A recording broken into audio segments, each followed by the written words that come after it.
ನಮಸ್ಕಾರ ಎಲ್ರಿಗೂ. ಗೃಹಲಕ್ಷ್ಮಿ ಯೋಜನೆಯ ಹಣಕ್ಕಾಗಿ ಸಾಕಷ್ಟು ಜನ ಮಹಿಳೆಯರು ವೆಯ್ಟ್ ಮಾಡ್ತಾ ಇದ್ರಿ, ಅಂದರೆ ಕಾಯ್ತಾ ಇದ್ರಿ. ನಮ್ಮ ಒಂದು ಬ್ಯಾಂಕ್ ಖಾತೆಗೆ ಈಗಾಗಲೇ ಗೃಹಲಕ್ಷ್ಮಿ ಯೋಜನೆ ಕಡೆಯಿಂದ ಹಣ ಜಮಾ ಆಗಬೇಕಾಗಿತ್ತು. ಆದರೆ ಇನ್ನೂವರೆಗೂ ಕೂಡ ನಮ್ಮ ಒಂದು ಬ್ಯಾಂಕ್ ಖಾತೆಗೆ ಹಣ ಬಂದಿಲ್ಲ. ಸರ್ಕಾರದ ಕಡೆಯಿಂದ ಅಥವಾ ಗೃಹಲಕ್ಷ್ಮಿ ಯೋಜನೆ ಕಡೆಯಿಂದ ಹಣವನ್ನು ಯಾವಾಗ ಬಿಡುಗಡೆ ಮಾಡ್ತಾರೆ, ಮಹಿಳೆಯರು ಹಣವನ್ನು ಯಾವಾಗ ಪಡೆದುಕೊಳ್ಳಬಹುದು, ಇದರ ಬಗ್ಗೆ ಮಾಹಿತಿನ ತಿಳಿಸ್ಕೊಡಿ ಅಂತ ಕೇಳ್ತಾ ಇದ್ರಿ. ಗೃಹಲಕ್ಷ್ಮಿ ಯೋಜನೆಯ ಹಣಕ್ಕಾಗಿ ಕಾಯ್ತಿರುವಂಥ ಮಹಿಳೆಯರಿಗೆ ಗುಡ್ ನ್ಯೂಸ್ ಅಂತ ಹೇಳ್ಬೋದು. ಗೃಹಲಕ್ಷ್ಮಿ ಯೋಜನೆ ಕಡೆಯಿಂದ 21ನೇ ಕಂತಿನ ಹಣವನ್ನು ಈಗಾಗಲೇ ಬಿಡುಗಡೆ ಮಾಡಿರುವಂಥದ್ದು. ವರಮಹಾಲಕ್ಷ್ಮಿ ಹಬ್ಬದಂದು ಗೃಹಲಕ್ಷ್ಮಿ ಯೋಜನೆ ಕಡೆಯಿಂದ 21ನೇ ಕಂತಿನ ಹಣವನ್ನು ನೇರವಾಗಿ ಡಿಬಿಟಿಯ ಮೂಲಕ ಮಹಿಳೆಯರ ಬ್ಯಾಂಕ್ ಖಾತೆಗೆ ಜಮಾ ಮಾಡಲು ಶುರು ಮಾಡಿರುವಂಥದ್ದು.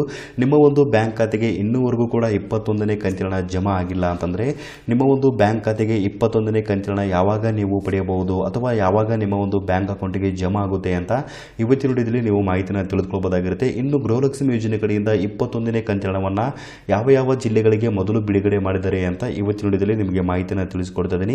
ಇನ್ನು ಮುಖ್ಯವಾಗಿ ಗೃಹಲಕ್ಷ್ಮಿ ಯೋಜನೆ ಕಡೆಯಿಂದ ಮಹಿಳೆಯರ ಬ್ಯಾಂಕ್ ಖಾತೆಗೆ ಎಷ್ಟು ಕಂತಿನ ಹಣ ಜಮಾ ಆಗಬೇಕಾಗಿದೆ, ಇನ್ನು ಬಾಕಿ ಇರುವಂಥ ಕಂತುಗಳು ಎಷ್ಟು ಅಂತ ಇವತ್ತಿನ ವಿಡಿಯೋದಲ್ಲಿ ನೀವು ಸಂಪೂರ್ಣವಾಗಿ ಮಾಹಿತಿನ ತಿಳಿದುಕೊಳ್ಳಬಹುದಾಗಿರುತ್ತೆ. ಸೊ ಅದಕ್ಕಿಂತ ಮುಂಚೆ ತಮ್ಮಲ್ಲಿ ಒಂದು ಸಣ್ಣ ರಿಕ್ವೆಸ್ಟ್, ತಾವು ಇನ್ನೂವರೆಗೂ ನಮ್ಮ ಒಂದು ಚಾನಲ್ನ ಸಬ್ಸ್ಕ್ರೈಬ್ ಮಾಡಿಲ್ಲ ಅಂತಂದರೆ ದಯವಿಟ್ಟು ನಮ್ಮ ಒಂದು ಚಾನಲ್ನ ಸಬ್ಸ್ಕ್ರೈಬ್ ಮಾಡಿ. ಹಾಗೂ ಈ ಒಂದು ವಿಡಿಯೋ ನೋಡ್ತಿರೋರು ಪ್ರತಿಯೊಬ್ಬರು ಕೂಡ ಈ ಒಂದು ವಿಡಿಯೋಕ್ಕೆ ಲೈಕ್ ಮಾಡಿ. ಸಾರ್ವಜನಿಕರಿಗೆ ಉಪಯುಕ್ತ ಆಗುವಂಥ ಮಾಹಿತಿಗಳು ಜೊತೆಗೆ ಸರ್ಕಾರದ ಕಡೆಯಿಂದ ಸಿಗುವಂಥ ಎಲ್ಲ ಯೋಜನೆಗಳ ಮಾಹಿತಿಗಳು ಕೂಡ ನಮ್ಮ ಒಂದು ಚಾನಲ್ನಿಂದ ನೀವು ಪಡೆಯಬಹುದಾಗಿರುತ್ತೆ. ಸೊ ಅದರಿಂದಾಗಿ ದಯವಿಟ್ಟು ನಮ್ಮ ಒಂದು ಚಾನಲ್ನ ಸಬ್ಸ್ಕ್ರೈಬ್ ಮಾಡ್ಕೊಳ್ಳೋದು ಮಾತ್ರ ಮರಿಬೇಡಿ. ಗೃಹಲಕ್ಷ್ಮಿ ಯೋಜನೆ ಕಡೆಯಿಂದ ಹಣ ಪಡೆದಿರುವಂತಹ ಪ್ರತಿಯೊಬ್ಬ ಮಹಿಳೆಯರಿಗೆ ಗುಡ್ ನ್ಯೂಸ್ ಅಂತ ಹೇಳ್ಬೋದು. ಸೊ ಏನಪ್ಪಾ ಗುಡ್ ನ್ಯೂಸ್ ಅಂತ ಕೇಳಿದ್ರೆ, ಗೃಹಲಕ್ಷ್ಮಿ ಯೋಜನೆ ಅಥವಾ ಸರ್ಕಾರದ ಕಡೆಯಿಂದ ವರಮಹಾಲಕ್ಷ್ಮಿ ಹಬ್ಬದಂದು 21ನೇ ಕಂತಿನ ಹಣವನ್ನು ನೇರವಾಗಿ ಡಿಬಿಟಿಯ ಮೂಲಕ ಮಹಿಳೆಯರ ಬ್ಯಾಂಕ್ ಖಾತೆಗೆ ಜಮಾ ಮಾಡಲು ಪ್ರಾರಂಭ ಮಾಡಿರುವಂಥದ್ದು. ಮಹಿಳೆಯರ ಬ್ಯಾಂಕ್ ಖಾತೆಗೂ ಕೂಡ 2,000 ರೂಪಾಯಿ ಹಣ ಜಮಾ ಆಗ್ತಾ ಇದೆ. ಇಲ್ಲಿ ಗೃಹಲಕ್ಷ್ಮಿ ಯೋಜನೆ ಕಡೆಯಿಂದ 21ನೇ ಕಂತಿನ ಹಣ 2,000 ರೂಪಾಯಿ ಮಹಿಳೆಯರ ಬ್ಯಾಂಕ್ ಖಾತೆಗೆ ಜಮಾ ಆಗಿರುವಂತಹ ಲೈವ್ ಪ್ರೂಫ್ ಮುಖಾಂತರ ನಿಮಗೆ ಮಾಹಿತಿನ ತಿಳಿಸಿಕೊಡ್ತಾ ಇದ್ದೀನಿ. ಇಲ್ಲಿ ಲೈವ್ ಆಗಿ ನೀವು ನೋಡಬಹುದಾಗಿರುತ್ತೆ. ಇವರ ಒಂದು ಬ್ಯಾಂಕ್ ಖಾತೆಗೆ ಗೃಹಲಕ್ಷ್ಮಿ ಯೋಜನೆ ಕಡೆಯಿಂದ 21ನೇ ಕಂತಿನ ಹಣ 2,000 ರೂಪಾಯಿ ಜಮಾ ಆಗಿದೆ. ಯಾವ ದಿನಾಂಕದಂದು ಹಣ ಜಮಾ ಆಗಿದೆ ಅಂತ ಕೇಳಿದ್ರೆ 9/8/2025 ಬೆಳಿಗ್ಗೆ 11:45 ಇವರ ಒಂದು ಬ್ಯಾಂಕ್ ಖಾತೆಗೆ 21ನೇ ಕಂತಿನ ಹಣ 2,000 ರೂಪಾಯಿ ಜಮಾ ಆಗಿರುವಂತದ್ದು. ಇಲ್ಲಿ ಇನ್ನೊಬ್ಬರ ಬ್ಯಾಂಕ್ ಖಾತೆಗೂ ಕೂಡ ಗೃಹಲಕ್ಷ್ಮಿ ಯೋಜನೆ ಕಡೆಯಿಂದ 21ನೇ ಕಂತಿನ ಹಣ ಜಮಾ ಆಗಿದೆ. ಸೊ ಅದು ಕೂಡ ತೋರಿಸ್ತಾ ಇದೀನಿ, ನೋಡಬಹುದು.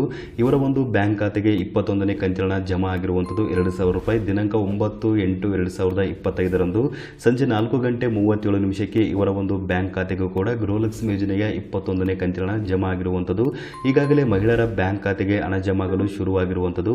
ನಿಮ್ಮ ಒಂದು ಬ್ಯಾಂಕ್ ಖಾತೆಗೆ ಇನ್ನೂವರೆಗೂ ಕೂಡ 21ನೇ ಕಂತಿನ ಹಣ ಜಮಾ ಆಗಿಲ್ಲ ಅಂತಂದ್ರೆ ಸೊ ನೀವು ಯಾವಾಗ ಪಡೆಯಬಹುದು ಅಂತ ಕೇಳಿದ್ರೆ, ಇಲ್ಲಿ ಗೃಹಲಕ್ಷ್ಮಿ ಯೋಜನೆ ಕಡೆಯಿಂದ ನೇರವಾಗಿ ಡಿಬಿಟಿಯ ಮೂಲಕ ಗೃಹಲಕ್ಷ್ಮಿ ಯೋಜನೆ ಕಡೆಯಿಂದ ಹಣ ಪಡೆದಿರುವಂತಹ ಪ್ರತಿಯೊಬ್ಬ ಮಹಿಳೆಯರ ಬ್ಯಾಂಕ್ ಖಾತೆಗೆ ನೇರವಾಗಿ ಡಿಬಿಟಿಯ ಮೂಲಕ ಹಣವನ್ನು ಜಮಾ ಮಾಡಲು ಶುರು ಮಾಡಿರ್ತಾರೆ. ಹಾಗಾಗಿ ಎಲ್ಲ ಮಹಿಳೆಯರ ಬ್ಯಾಂಕ್ ಖಾತೆಗೆ ಹಣ ತಲುಪಬೇಕಾಗಿತ್ತು ಅಂತಂದ್ರೆ 3 ಅಥವಾ 4 ದಿನಗಳ ಕಾಲ ಒಂದು ಕಾಲಾವಕಾಶ ತೆಗೆದುಕೊಳ್ಳುತ್ತೆ ಅಂತ ಸರ್ಕಾರದ ಕಡೆಯಿಂದನೇ ಮಾಹಿತಿ ನೀಡಿರುವಂಥದ್ದು. ಹಾಗಾಗಿ ನಿಮ್ಮ ಒಂದು ಬ್ಯಾಂಕ್ ಖಾತೆಗೆ ಇನ್ನೂವರೆಗೂ ಕೂಡ ಹಣ ಜಮಾ ಆಗಿಲ್ಲ ಅಂತಂದ್ರೆ ಇವತ್ತು ಅಥವಾ ನಾಳೆವರೆಗೂ ವೆಯ್ಟ್ ಮಾಡಿ ನೋಡಿ. ಖಂಡಿತವಾಗಿ ಕೂಡ ನಿಮ್ಮ ಒಂದು ಬ್ಯಾಂಕ್ ಖಾತೆಗೆ ಹಣ ಜಮಾ ಆಗಲು ಶುರುವಾಗುತ್ತೆ. ನಿಮ್ಮ ಒಂದು ಬ್ಯಾಂಕ್ ಖಾತೆಗೆ ಈಗಾಗಲೇ ಹಣವನ್ನು ನೀವು ಪಡೆದಿದ್ರಿ ಅಂತಂದ್ರೆ ನಮ್ಮ ಒಂದು ಬ್ಯಾಂಕ್ ಖಾತೆಗೆ ಹಣ ಬಂದಿದೆ ಅಂತ ನೀವು ಒಂದು ಕಮೆಂಟ್ ಕೂಡ ಮಾಡಬಹುದಾಗಿರುತ್ತೆ. ಹಾಗಾದ್ರೆ ಗೃಹಲಕ್ಷ್ಮಿ ಯೋಜನೆ ಕಡೆಯಿಂದ ಮಹಿಳೆಯರ ಬ್ಯಾಂಕ್ ಖಾತೆಗೆ ಎಷ್ಟು ಕಂತಿನ ಹಣ ಬರುವಂತದ್ದು ಬಾಕಿಯಲ್ಲಿದೆ, ಇನ್ನು ಮಹಿಳೆಯರು ಗೃಹಲಕ್ಷ್ಮಿ ಯೋಜನೆ ಕಡೆಯಿಂದ ಎಷ್ಟು ಕಂತುಗಳ ಹಣವನ್ನು ಪಡೆಯಬಹುದು ಅಂತ ಕೇಳಿದ್ರೆ, ಗೃಹಲಕ್ಷ್ಮಿ ಯೋಜನೆ ಕಡೆಯಿಂದ ಕೇವಲ 21ನೇ ಕಂತಿನ ಹಣ ಮಾತ್ರ ಬಿಡುಗಡೆ ಮಾಡಿರುವಂಥದ್ದು. ಈಗಾಗಲೇ 2,000 ರೂಪಾಯಿ ಹಣ ಕೂಡ ಜಮಾ ಆಗ್ತಾ ಇದೆ ಈ ಒಂದು 21ನೇ ಕಂತಿನ ಹಣ. ಈ ಒಂದು 21ನೇ ಕಂತಿನ ಹಣ ಅಂತ ಹೇಳಿದ್ರೆ ಇದು ಏಪ್ರಿಲ್ ತಿಂಗಳದಾಗಿರುತ್ತೆ. ಸೊ ಏಪ್ರಿಲ್ ತಿಂಗಳ ಹಣವನ್ನು ಇವಾಗ ಬಿಡುಗಡೆ ಮಾಡಿರುವಂಥದ್ದು.